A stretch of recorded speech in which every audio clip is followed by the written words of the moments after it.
আসসালামু আলাইকুম বন্ধুরা, আশা করি আপনারা সকালে ভালো আছেন। তো আমার ভাগিনা যে সে আমাদের বাড়িতেই থাকে, এখান থেকে লেখাপড়া করে। তো ও গেছিলো তার বাড়িতে।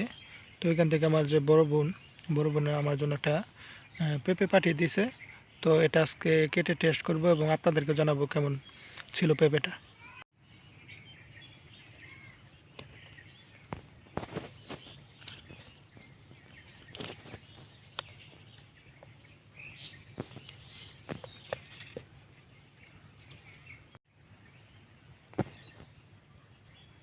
এমনিতে পেঁপের কালারটা সুন্দর দেখা যাচ্ছে, এখন খাওয়ার পর বোঝা যাবে কীরকম।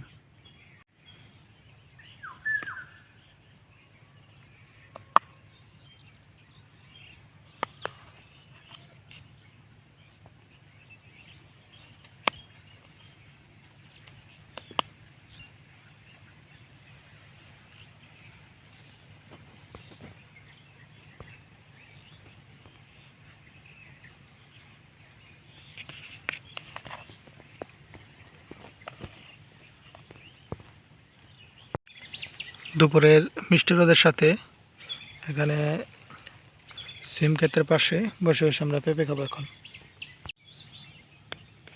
দেখে মনে হচ্ছে অনেক মিষ্টি হবে, দেখা যাক কি ঘটে।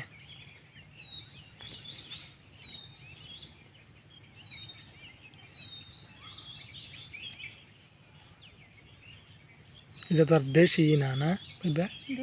দেশি দেশি পেঁপে আছে, কোন লম্বা থাকে না।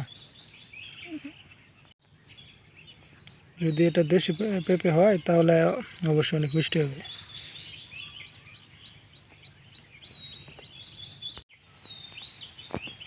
আসলে আল্লাহর সৃষ্টি সবই সুন্দর।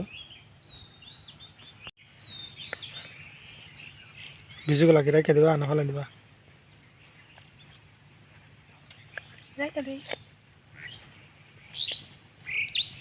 যেহেতু আমাদের বাড়িতে আরও 3টা পেঁপে গাছ আছে,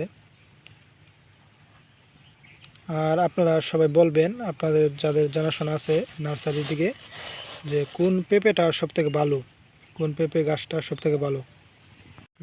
পেঁপে খাওয়ার পাশাপাশি এর বিচিটাও রেখে দিচ্ছি, যাতে পরবর্তীতে আমরা গাছ রোপণ করতে পারি।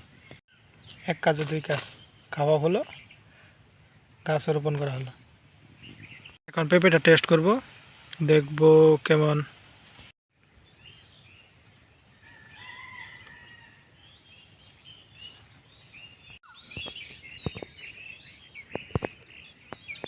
তো টেস্ট করলাম, মোটামুটি মিষ্টি, অতটা না। আর এখন যেহেতু শীতকাল, তো সেই ক্ষেত্রে কিছুটা পাঞ্চে পাঞ্চে ভাব আছে। তো ধন্যবাদ সকলকে ভিডিওটি শেষ পর্যন্ত দেখার জন্য। তো আগামীকাল আবার 7টায় আসবো।